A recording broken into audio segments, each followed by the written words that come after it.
हम जब भी उम्रा या हज करने के लिए आते हैं ना, तो बहुत सी चीज़ें हैं जो मिस हो जाती हैं और हम नहीं देख पाते हैं, क्योंकि हमारा जो फोकस होता है वो दूसरी चीज़ों की तरफ होता है, इबादत करते हैं। तो इस वीडियो में मैंने जितना मक्का को एक्सप्लोर किया और मस्जिदुल हरम जो देखी, इतनी खूबसूरत मस्जिद है, सब दिखाऊंगी। तो इस वीडियो को एंड तक देखें और व्लॉग को एंजॉय करें।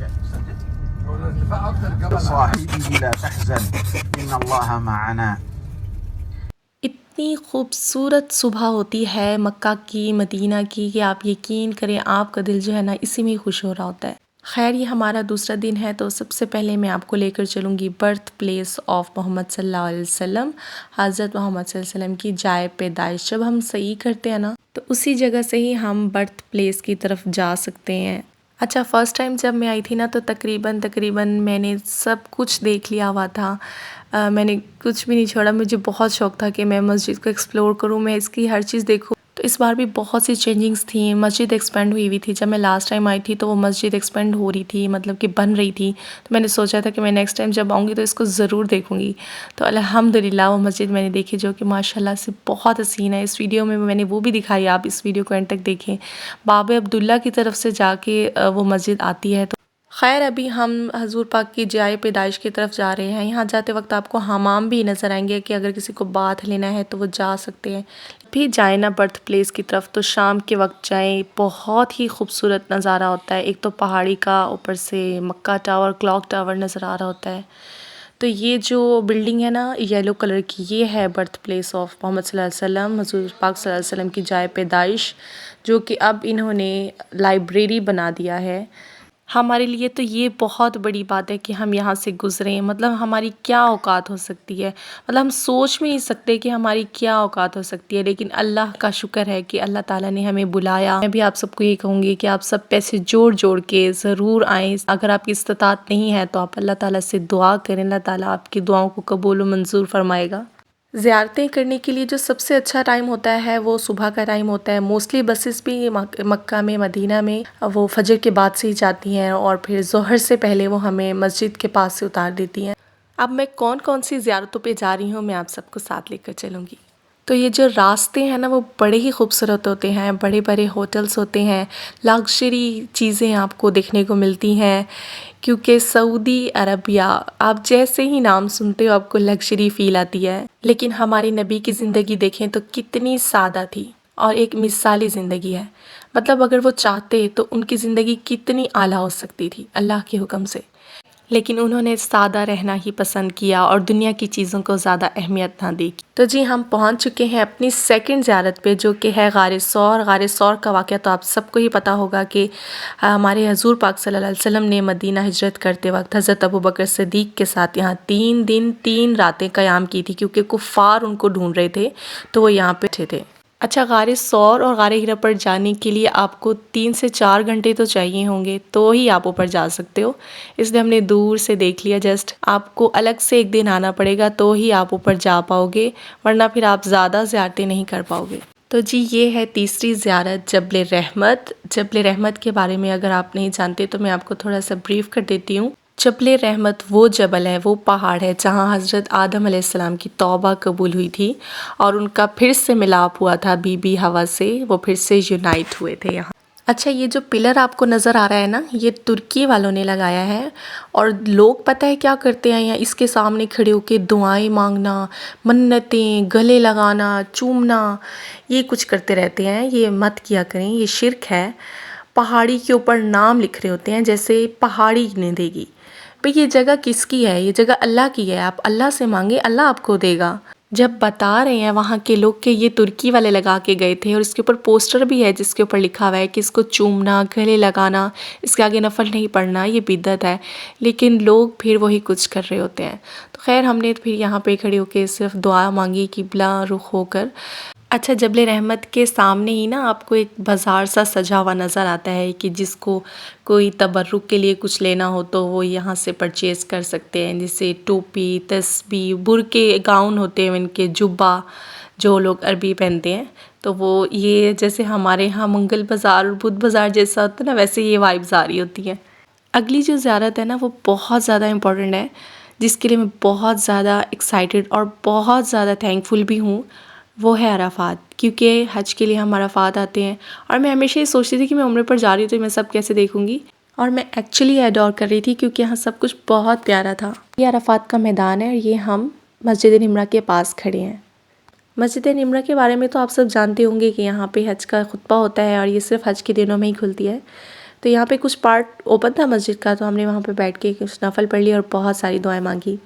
This is a very nice technique कि कैसे धूप में ये बहुत अच्छा लग रहा था, वॉट एवर फ़ैन या कुछ इस तरह का मैदान अराफात में आपको नज़र आ रहा था और बहुत प्यारा लग रहा था। हमारी अगली जो ज़ियारत है वो है मुज़दलिफ़ा और मिना के कैंप्स, वही सेम रुकन जो हज के लिए भी यूज़ होते हैं। और सच में जब आप एक चीज़ विटनेस करते हो ना तो आपके दिल में और भी बढ़ जाता है कि मैं इस बार उम्रे के लिए आया हूँ तो मैं अगली बार हज पे आऊँगी, क्योंकि आप उसके प्लेसमेंट और सब कुछ देख के जा रहे होते हो। तो मेरे साथ भी कुछ यही सीन था। मतलब मीना के कैंप्स आर सो फैसिनेटिंग।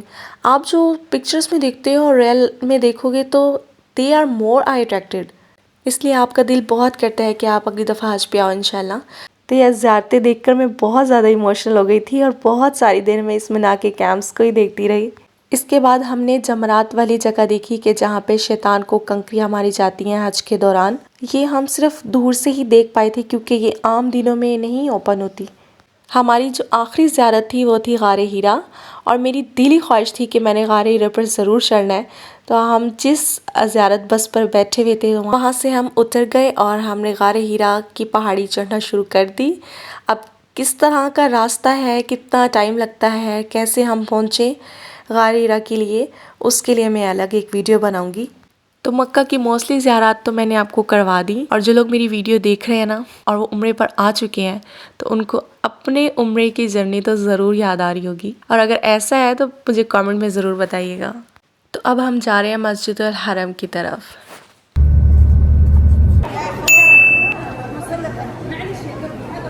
अच्छा, आपने जब भी उम्रे के लिए आना है ना तो पूरी मस्जिद देखनी है। मस्जिद अल हराम में ना कुछ नया इन्होंने अच्छा सा बनाया है कि जैसे म्यूज़ियम टाइप समझ लें कि स्टिचिंग गिलाफ़े काबा की कैसे होती है। जो लोग किस्वा फैक्ट्री नहीं जा सकते क्योंकि अब वहाँ पर जाने के लिए परमिट चाहिए होता है और वो नुसक ऐप से ही हम परमिट ले सकते हैं। तो यहाँ इसका खाना काबा को जिन बर्तनों से गुस्ल दिया जाता है, जो जो खुशबू लगाई जाती है, वो सारी चीज़ें यहाँ पे पड़ी हैं कि आप सब देख सको। अच्छा, मुझे बहुत शौक़ था कि मैं पूरी मस्जिद को देखूं, घूमूं, किस तरह की है, क्या क्या चीज़ें होती हैं। तो ये मस्जिद बहुत ही खूबसूरत है, आप देख सकते हो। अच्छा, मैं आपको बता दूं ये किंग फ़हद का एक्सपेंशन एरिया है और ये हम 2nd फ्लोर पे खड़े हैं इस टाइम। ये मस्जिद का एरिया आपको इसलिए भी खाली लग रहा है क्योंकि ये तहज्जुद से पहले का वक्त है, तो कुछ लेडीज़ जो आराम करना चाहती हैं वो इस फ्लोर पे आ जाती हैं और रेस्ट कर लेती हैं। कोई किसी को नहीं देखता है, हर कोई अपने में होता है। तो जी ये है मस्जिद अल हराम की छत, यानी कि 3rd फ्लोर। अच्छा, आप ये सब कुछ ना बचपन से ही देखते आ रहे होते हो, हमने सिर्फ टीवी पर देखा होता है, और जब आप इसको आकर रियल लाइफ में देखते हो ना, अपनी आँखों से देखते हो, तो वो बेस्ट फीलिंग होती है वो। अच्छा, आपको जब भी मस्जिद को घूमना हो, ये देखना हो ना, तो कभी भी अकेले मत जाना, क्योंकि आप जब गुम हो जाते हो तो आपको नहीं पता होता कि हमने किस रास्ते से बाहर जाना है, और आप पूछ पूछ कर बाहर तो आ जाते हो लेकिन जो थकन हो जाती है ना वो भी बहुत अच्छी लगती है। अच्छा, दूसरी बात ये कि मस्जिद अल हराम के अंदर आपको लाइब्रेरी भी देखने को मिलती है कि जिन्होंने लाइब्रेरी देखनी हो। अच्छा, मैं जब भी मस्जिद में एंटर हुआ करती थी ना तो हमेशा मैं ये सीढ़ियाँ देखती थी और मैं कहती थी ये सीढ़ियाँ कौन चढ़ता होगा, ये किस तरफ से जाती हैं। तो खैर ये भी हमने देख ली कि किस तरह का सीन है। यहाँ पे नीचे बेसमेंट भी है, मतलब बेसमेंट में भी जाकर आप मताफ तक जा सकते हैं, और ये नीचे भी मस्जिद है, और जो कि फजर के बाद ना यहाँ पे मदरसा होता है, जो बच्चे सब यहाँ पे हिफ्ज़ करने के लिए या कुरान पढ़ने के लिए आते हैं। तो जी ये है किंग अब्दुल्ला का expansion area that was so pretty. तो जो लोग कहते हैं ना कि ये सिर्फ जुमे को ओपन होती है मस्जिद, तो जी नहीं भाई, ये हर वक्त ओपन होती है, आप कभी भी जा सकते हो, रात को भी जा सकते हो। वो आपको इसलिए भी लग रहा होता है क्योंकि जुमे के रोज़ जो लोग लेट हो जाते हैं तो वो इस मस्जिद की तरफ उन्हें भेज देते हैं, क्योंकि मताफ़ और किंग फहद का जो मस्जिद है एक्सपेंशन एरिया वो फुल हो जाता है। खैर ये मस्जिद भी मैंने आखिरी दिनों में देखी, सामने खाना काबा भी नज़र आ रहा होता है, तो बड़ी उदासी सी फीलिंग आ रही थी और मैं बहुत सारी दुआएं कर रही थी कि अल्लाह पाक मुझे एक तो रमज़ान में उम्र नसीब करे और एक अल्लाह ताला हज पर बुलाए, आमीन। आपको मेरी आज की वीडियो कैसी लगी कमेंट में ज़रूर बताइएगा, और आपने अभी तक मेरा चैनल हमारी दुनिया सब्सक्राइब नहीं किया तो इसको जल्दी से सब्सक्राइब कर दें, और ये वीडियो अच्छी लगी हो तो इसको आगे शेयर करें। जज़ाकल्लाह।